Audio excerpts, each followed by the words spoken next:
उत्तर प्रदेश राज्य के कुशीनगर में रामाभार स्तूप के पास गुरुजी पंडित प्रदीप मिश्रा जी द्वारा श्री महात्मा शिव महापुराण कथा शुरू हो गई है। यह 7 दिवसीय शिव महापुराण कथा है जो कि 14 से 20 फरवरी 2024 तक आस्था और यूट्यूब के माध्यम से देखी जा सकती है।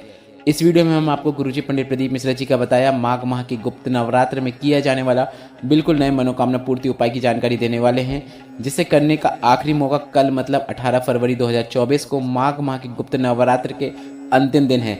इसलिए वीडियो को आप अंत तक जरूर देखिएगा। आज 17 फरवरी कुशीनगर की श्री महात्मा शिव महापुराण कथा के चौथे दिन की कथा में गुरुजी ने कुल 17 उपाय पत्र और उपयोगी जानकारियां दी हैं। सभी की जानकारी हम आपको इस वीडियो के माध्यम से दे देंगे। अगर किन्हीं कारणवश आपने आज की कथा नहीं सुन पाई है तो पूरी कथा का रस्तत्व आपको इस छोटे से वीडियो से प्राप्त होने वाला है। पिछले वीडियो में हमने आपसे एक प्रश्न किया था कि तारकासुर का वध किसने किया है, तो इसका सही उत्तर है सी कार्तिकेय।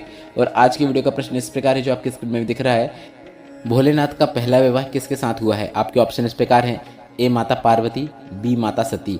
आप इस प्रश्न का उत्तर अभी हमें कमेंट बॉक्स के जरिए भेज सकते हैं। हम इस प्रश्न का उत्तर आपको कल के वीडियो में जरूर बता देंगे। बढ़ते हैं आज की कथा की पहली विशेष जानकारी की ओर।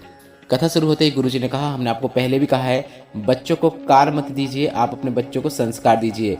और अगर आपका बच्चे अच्छे संस्कार में है तो वह कारों की लाइन लगा देगा। इसके बाद गुरुजी ने कहा कार भी दो, पर इसके साथ साथ बच्चों को अच्छे संस्कार भी दो, क्योंकि धन आपका है, आपकी कार है, आप उसे दे सकते हैं। बढ़ते हैं आज की कथा की दूसरी विशेष जानकारी की ओर। गुरुजी ने कहा बेटी जब विदा होती है तो विदाई में पुड़ी रखी जाती है, पुड़ी बनाई जाती है। यह बिल्कुल फीकी रहती है और यह मैदे की पुड़ी या फिर आटे की पुड़ी जो रस्म है यह आज की रस्म नहीं है, सतयुग के समय की रस्म है।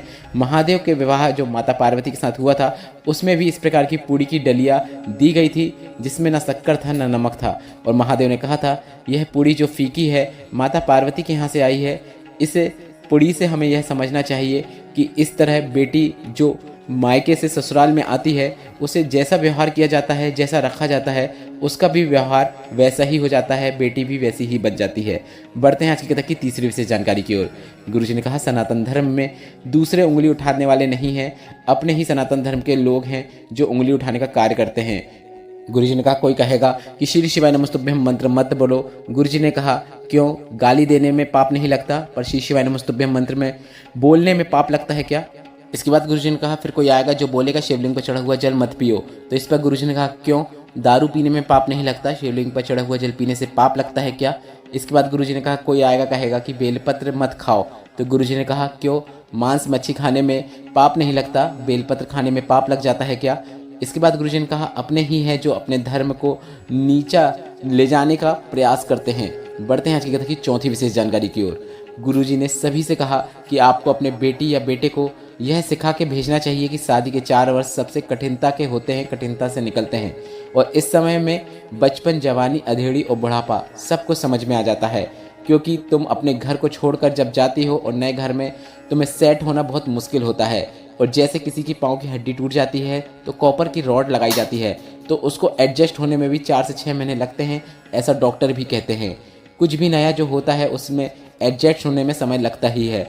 उसी तरह बेटी या बेटा जिसका शादी हो रही है उनको आपस में समझने में, परिवार को समझने में, परिवार में रमने में, परिवार में से जुड़ने में 4 वर्ष तो लगते ही हैं। इसमें गुरुजी ने कहा इस बीच आपको सुनना भी पड़ेगा, एडजस्ट करके रहना पड़ेगा, तभी अगर आप 4 वर्ष साध लेते हैं तो आपका जीवन भी सध जाता है, बुढ़ापा अच्छे से निकल जाता है। बढ़ते हैं आज की कथा की पांचवी विशेष जानकारी की ओर। गुरुजी ने कहा पहले के ज़माने में जब बच्चों को डराया जाता था तो कहा जाता था कि बाऊ आया है और बच्चे डर जाते हैं, कि बाऊ आ गया और बच्चे ऐसे में डर जाते थे। पर आज के ज़माने में सास को डराना हो तो बस इतना कह देना कि बहू आई, इतने मात्र से सास डर जाती है। गुरुजी का ऐसा संवाद सुनकर कथा पंडाल में बैठे सभी शिव भक्तों के चेहरे में मुस्कुराहट थी। बढ़ते हैं आज की कथा की छठवीं विशेष जानकारी की ओर। गुरुजी ने सभी सास और माताओं से कहा आपको टोकने का कार्य नहीं करना चाहिए। आपको समय में चाय मिल रही है, आपको समय में भोजन मिल रहा है, आप भगवान का नाम जपो और मस्त जीवन यापन करो। टोकना नहीं है, और अगर टोकना भी है तो इतना टोकें कि आपका परिवार टूटने की कगार में ना पहुंच जाए। बढ़ते हैं आज की कथा की सातवीं विशेष जानकारी की ओर। गुरुजी ने कहा एक बच्चे ने पत्र लिखा है, इसमें लिखा है प्रणाम गुरुजी, मेरा नाम सूरज गौर है, मैं लखनपुर का रहने वाला हूँ। मेरा आपसे एक प्रश्न है कि शंकर भगवान मंदिर में मतलब शिवालय में रहते हैं, बाहर क्यों नहीं निकलते? तो इस पर गुरुजी ने हंसते हुए कहा कि पकड़ के लाओ इसे, कहाँ पर है, और तुम भोलेनाथ को बाहर लाकर क्या कुशीनगर घुमाना चाहते हो? इस पर गुरुजी ने कहा जब तक भोलेनाथ मंदिर के अंदर है तुम बाहर हो। जिस दिन भोलेनाथ या भगवान बाहर आ गए, तब तुम जब भी झूठ बोलोगे, बेईमानी करोगे, गलत कृत्य करोगे, गलत खाओगे, तो वह तुरंत तुम्हें सबक सिखा देंगे और जिसे तुम सह भी नहीं पाओगे। इसके बाद गुरुजी ने कहा, पर ऐसा कोई भी स्थान नहीं है जहाँ पर भगवान नहीं है। इस बात का आपको ज्ञान होना चाहिए। बढ़ते हैं आज की कथा की 8वीं विशेष जानकारी की ओर।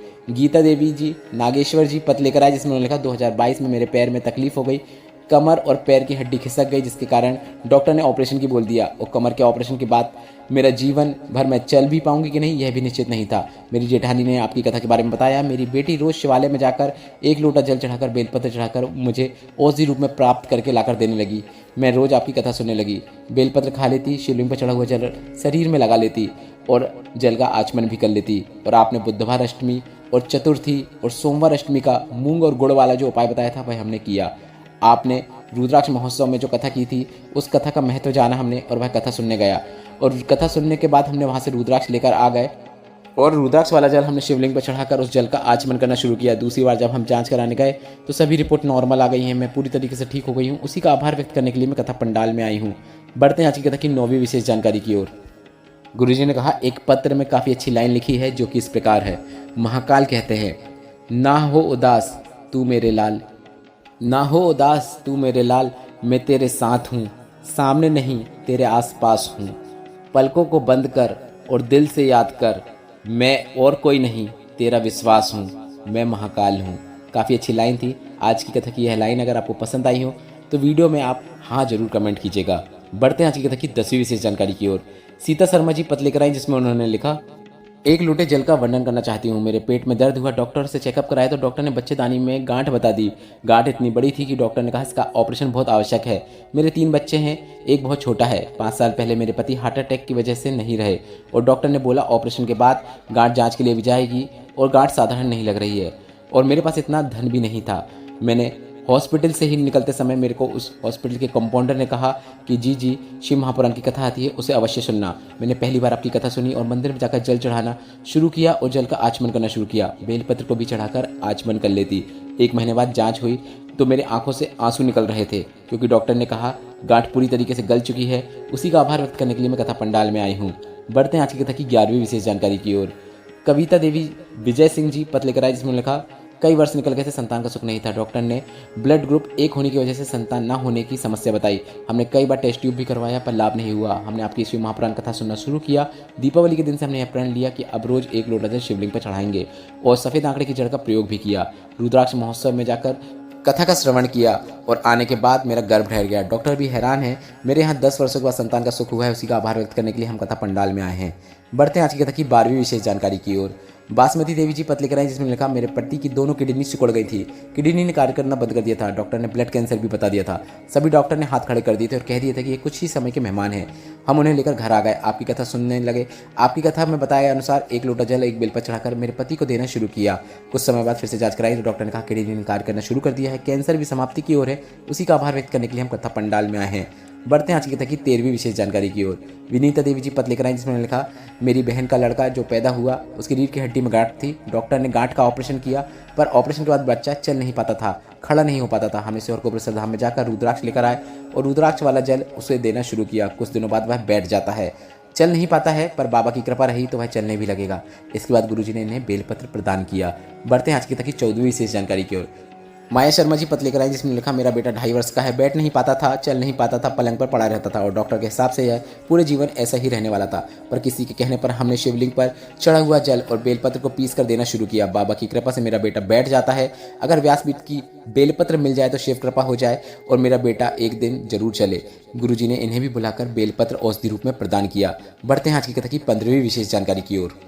गुरुजी ने कहा, रोज बेलपत्र नहीं खा सकते तो आप रोज बेलपत्र को लाकर अपने पास रखें, उसे सुखो लें, सुखोने के बाद उसे पीस लें और सप्ताह में 1 बार उस बेलपत्र के चूड़े को जो आपने पीसा है उसे चाट लें, थोड़ा सा खा लें। कुंदकेश्वर महादेव का नाम लेते हुए खाएं। जीवन में कभी आपको बीपी और शुगर की समस्या होगी तो उसमें जरूर लाभ देखने को मिलेगा, क्योंकि बेलपत्र खाने से गुरुजी ने कहा कई लोगों को छार छार हो जाता है, कई लोगों को छाले हो जाते हैं। ऐसे में आप बेलपत्र को सुखोकर पीस कर खाना चाहिए। बढ़ते हैं आज की कथा की 16वीं विशेष जानकारी की ओर। गुरुजी की आगामी कथा 25 फरवरी से 2 मार्च तक सिरसा हरियाणा में होगी। इसके बाद एक दिन की 4 मार्च को मुंगेली राजिम में होगी। उसके बाद 7 मार्च से 13 मार्च तक रुद्राक्ष महोत्सव सीहोर कोपरेश्वर धाम में होगा। उसके बाद अगली शिव महापुराण कथा 19 से 23 मार्च 2024 तक रेवाड़ी हरियाणा में होने वाली है। बढ़ते हैं आज की कथा की 7वीं और अंतिम विशेष जानकारी की ओर। गुरुजी पंडित प्रदीप मिश्रा जी का बताया एक ऐसा उपाय जिसे करने का कल अंतिम दिन है।